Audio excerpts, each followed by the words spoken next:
Olá, queridos, seja a graça, seja a paz do Senhor sobre sua vida, sobre sua casa e sobre sua família. Como é que você está? Espero que esteja bem, em nome de Jesus.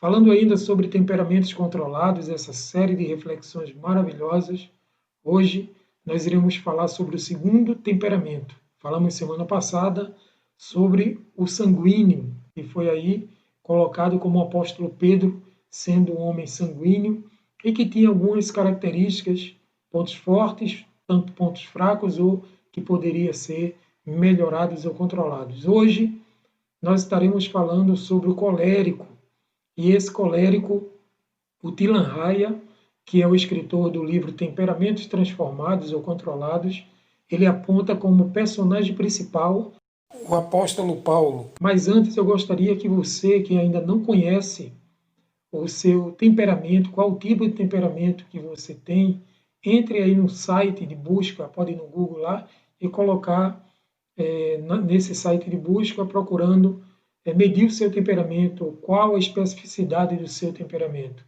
E aí você encontra o temperamento que você tem predominância. Existe o primeiro temperamento predominante e o segundo. Geralmente tem dois que estão ali oscilando em cada pessoa. Um predominante e o segundo predominante. Então é bom que você faça isso para se conhecer um pouco melhor. Então vamos lá ao temperamento controlado pelo Espírito Santo. O colérico, como a gente falou, ele tem alguns pontos fortes, alguns pontos que realmente são admiráveis. Por exemplo, o colérico ele é muito prático. Tudo que ele faz é com praticidade, é ativo, ele é voluntarioso, em tudo que ele faz ele se expõe, ele se coloca a fazer, a dizer que está na frente. Ele decide, ele é decidido naquilo que faz, ele não demora muito para tomar decisão. Geralmente as pessoas que são coléricos têm um poder de decisão, têm um poder de liderança muito grande. Ele é vibrador com o trabalho e resistente na pressão. Se vocês bem entenderem, o colérico ele é tão líder, que diante das situações, mesmo sem ser líder, ele se impõe no sentido de se colocar à disposição para liderar as coisas. Então, por exemplo, o apóstolo Paulo, se vocês bem lembrarem, ele estava sendo conduzido por soldados e alguns outros prisioneiros para Roma. E aí ele foi picado por uma serpente e os soldados resolveram dizimar todos aqueles presos juntamente com os soldados, porque sabiam que se chegasse lá em Roma sem aquele prisioneiro que era Paulo, ele iria ser morto, eles iriam serem todos mortos. E Paulo aí decidiu dizer que não, que aquilo não iria acontecer, porque ele estava sendo orientado por Deus que não iria acontecer nenhuma morte diante daquela condução a Roma. Então você vê o quanto que aquele homem, Paulo, sendo colérico, ele era decidido e vibrador no seu trabalho. E aí também nós podemos trazer à tona alguns pontos fracos que estão intrínsecos, que estão ali dentro de uma pessoa colérica, da sua personalidade. Ele é insensível, ele é irado ou fácil de se irar, ele não tem muita compaixão, ele tem essa insensibilidade de não ter muita compaixão por algumas coisas, pessoas. Ele é um tanto que agressivo, é rancoroso, guarda muita mágoa, é um pouco arrogante. Tudo isso são características que precisam ser melhoradas dentro, claro, de uma pessoa que não tem ainda o tratamento do Espírito Santo dentro de si. Que a gente sabe que o Paulo que a gente conhece, ele quando teve um encontro pessoal com o Senhor, a primeira coisa a ser mudada, alterada, foi o seu nome. Ele passou a ser chamado, então, de Paulo ao invés de Saulo. Então, é possível que cada pessoa tenha uma alteração a depender de como se disponibiliza diante do Senhor. E o apóstolo Paulo, como que ele era antes desse temperamento controlado? Existem aí algumas características. Dificilmente pede desculpas. O apóstolo Paulo era um homem difícil, era orgulhoso, era vingativo, frustra os outros por nunca satisfazer aquelas pessoas, prepotente, dificilmente se concentra quando ora ou quando lê. Essas pessoas que são, na verdade, isso é antes do temperamento controlado, frisando isso.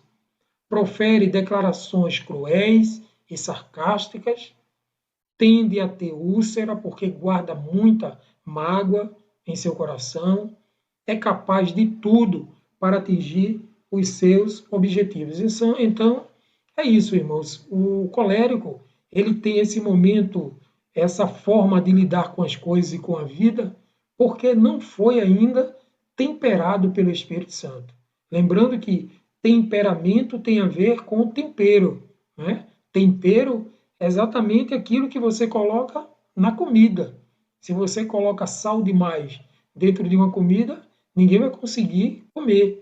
Ou se coloca sal de menos, você não vai conseguir sentir o sabor. Então tem que ser um tempero equilibrado para que dê um verdadeiro sabor à vida.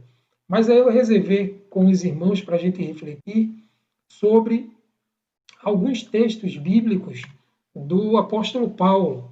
Atos capítulo 22, verso 4, por exemplo, e aí o verso 20, está escrito o seguinte: e persegui este caminho até a morte, algemando e mantendo em prisões tanto homens como mulheres.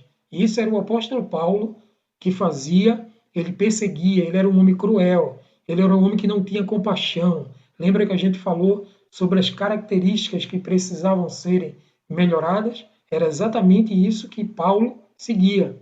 Versículo 20. E mas quando foi derramado o sangue de Estevão, tua testemunha, ele falando a alguém, eu lá estava pessoalmente observando tudo, dando minha aprovação e tomando conta das capas dos que estavam matando o próprio Estevão. Então aí você vê que existia uma certa crueldade na vida de Paulo, na vida do Saulo, né? Paulo já estava convertido na vida de Saulo. E este homem era um homem cruel, era um homem sem compaixão, era um homem insensível, era um homem que não tinha muitas dores no seu coração por conta de sua personalidade, por conta do seu temperamento. Mas lembrando que o temperamento não é destino. Temperamento não é destino. Seu destino ele pode ser vinculado ao Espírito Santo de Deus, que é capaz de controlar todo e qualquer temperamento. O próximo texto é o capítulo 20, verso 24, que diz assim: mas em nada tenho a minha vida como preciosa para mim, contanto que complete a minha carreira e o mistério que recebi do Senhor Jesus, para dar testemunho do Evangelho da graça de Deus. Veja a grande diferença do Paulo insensível, ou do Saulo insensível, para o Paulo já transformado, que ele não tinha mais sua vida como preciosa. Ele já não era egoísta, ele já não queria buscar os seus próprios interesses, mas o interesse era no outro, era fazer a vontade de Deus, era em cumprir com a missão que Deus tinha proposta em seu coração. A outra parte do texto, que é o versículo de número 21 de Filipenses, capítulo 1 e verso 21, olha o que ele diz: porque para mim o viver é Cristo e o morrer é lucro. 2 Coríntios também, capítulo 12, verso 15. Eu, de muita boa vontade, gastarei e me deixarei gastar pelas vossas almas, ainda que, amando-vos cada vez mais, seja menos amado. Então, se você bem percebeu aí, o apóstolo Paulo não estava se colocando em primazia, não estava colocando aí em primeiro lugar. Ele aí se colocou em segundo lugar e até em terceiro. Ele disse: eu não tenho minha vida mais por preciosa, né? Porque para mim o viver é Cristo, o morrer é lucro. O morrer, se eu morrer, eu estarei com o Senhor. Ele tinha garantia espiritual de que estaria com o Pai. E é isso que acontece quando nós entregamos os nossos temperamentos ao Espírito Santo e pedimos que ele controle toda a nossa vida, que ele controle todo o nosso ego, que ele controle toda a nossa mente, porque ele controlando, tudo vai de bem a melhor. Então, que este dia seja um dia de melhoras, seja um dia de glorificação a Deus na sua vida, que o trajetar da tua vida seja para a honra e para a glória do nome do Senhor. Que todos os dias da tua vida você apresente Cristo e Cristo crucificado, sabendo que para Ele, por Ele, são todas as coisas, nos céus, na terra e embaixo da terra. E que neste dia o Senhor te abençoe e te guarde. Que o Senhor faça resplandecer o seu rosto sobre ti e tenha misericórdia de ti. Que o Senhor sobre ti levante o seu rosto e te dê a paz.